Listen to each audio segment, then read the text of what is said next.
The pardons that Sleepy Joe gave to the unselect committee of political thugs and many others are hereby declared void, vacant, and of no further force or effect because of the fact that they were done by autopen.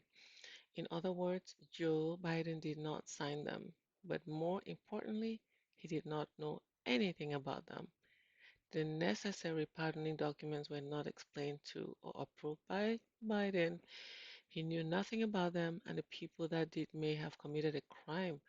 I think they committed a crime. Therefore, those on the unelected committee who destroyed and deleted all evidence obtained during their 2 year witch hunt of me and many other innocent people should fully understand that they are subject to investigation at the highest level. The fact is, they were probably responsible for the documents that were signed on their behalf without the knowledge or consent of the worst president in the history of our country, crooked Joe Biden.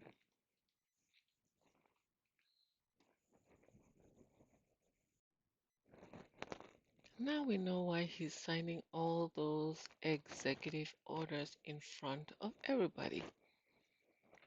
Yeah, because of the autopen. So they knew about it all along. It's just been revealed now. They've known about the autopen for a while. You know, President Trump is always 10 steps ahead of everybody. Just saying. Now, I don't know whether any of you saw those tattoo MS-13 gang members that were sent to El Salvador. President Trump actually posted a video uh, on this where he says these are the monsters sent into our country by crooked Joe Biden and radical left Democrats. How dare they? Thank you to El Salvador and in particular President Bukele for your understanding of this horrible situation, which was allowed to happen to the United States because of incompetent Democrat leadership. We will not forget. Now, a lot of people are saying that there are people like you all know, a judge tried to block um, the removal of these criminals from the United States, but it was too late because the plane that was flying those criminals was already on foreign soil. So that's why President Bukele of El Salvador, he when he saw that block from the judge, he said, "Oopsie, too late." And President Trump said, "Thank you."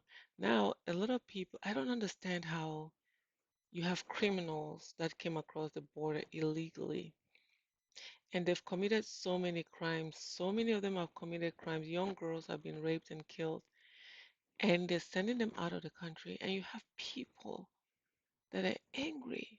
They want them back here. Does that make it make sense? Does that make sense to anybody? You come into people's country illegally and you commit crimes and you expect them to clap for you. Make it make sense. And in this country, they have something called the Constitution. They have laws. And there are some individuals in this country that follow the rule of law. Regardless of what mainstream media is telling you, this man believes in the rule of law. I've seen it, I've read it, I have followed his work for years. He believes in the rule of law. If you're going to listen to mainstream media, good luck with that. Just make sure you do your research. Now, I believe Stephen Miller posted this because a lot of people have been complaining about the bombings that recently happened in Houthi in Yemen. And people are, oh, they want to bomb Yemen. They have no idea what's going on, you know. So Stephen Miller posted this on X where he said, he posted the section that explains what happens when another country launches an attack on the United States. And it says, Section 1, an act respecting alien enemies, be it enacted by the Senate and House of Representatives of the United States of America in Congress assembled, that whenever there shall be a declared war between the United States and any foreign nation or government, or any invasion of predatory incursion shall be perpetrated, attempted, or threatened against the territory of the United States by any foreign nation or government, and the President of the United States shall make public proclamation of the event, all native citizens, denizens, or subjects of the hostile nation or government, being males of the age of 14 years and upwards, who shall be within the United States and not actually naturalized, shall be liable to be apprehended, restrained, secured, and removed as alien enemies, and the President of the United States shall be, and he is hereby authorized in any event as aforesaid by his proclamation, therefore, or other public act to direct the conduct to be observed on the part of the United States towards the aliens who shall become liable as aforehand said.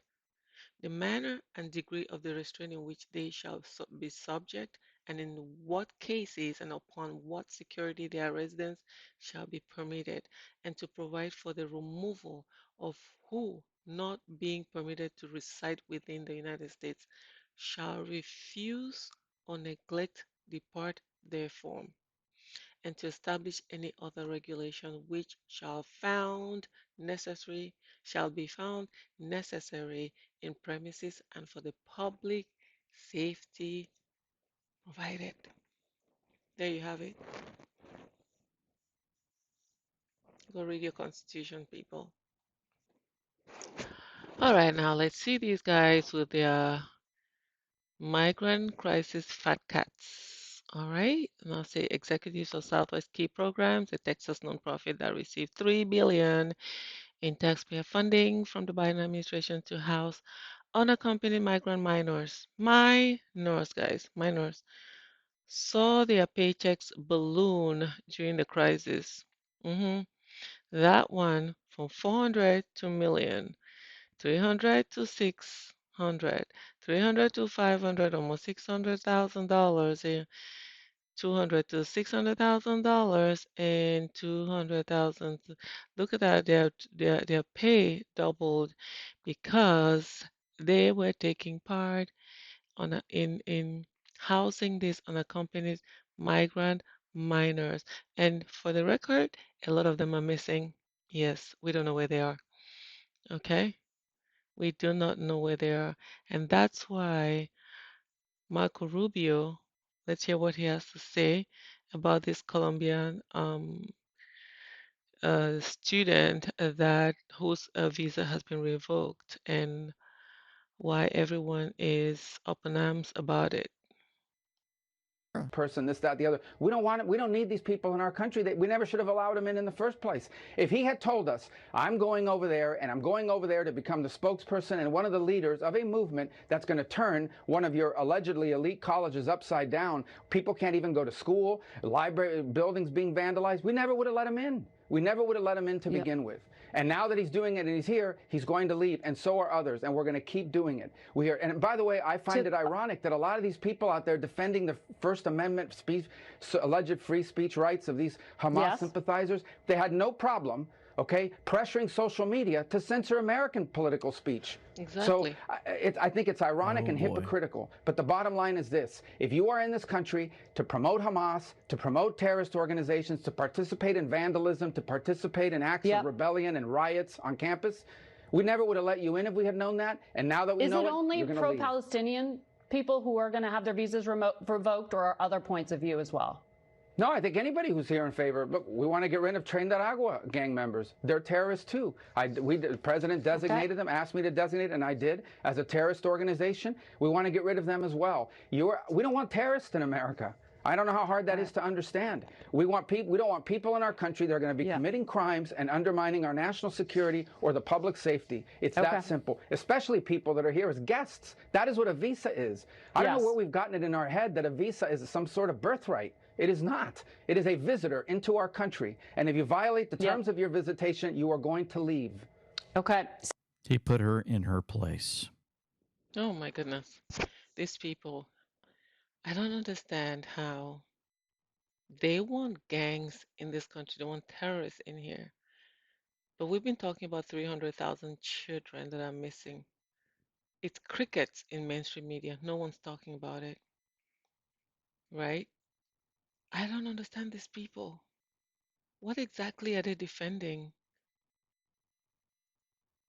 This kid has been rioting, has been leading riots at Columbia University. I just believe Columbia University is a breeding ground for terrorism. I believe it. Because this kid has 9 lawyers defending him. 9.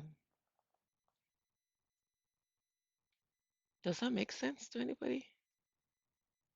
How come a kid that is in school that was sent from a foreign country to study in the United States suddenly has 9 lawyers?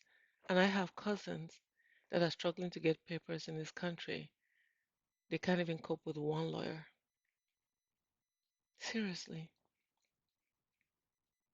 It's time the truth comes out and it's time people embrace that truth because we're sick and tired of the lies.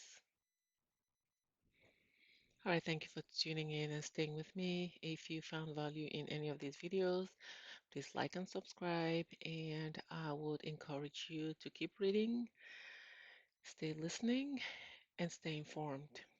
Bye bye.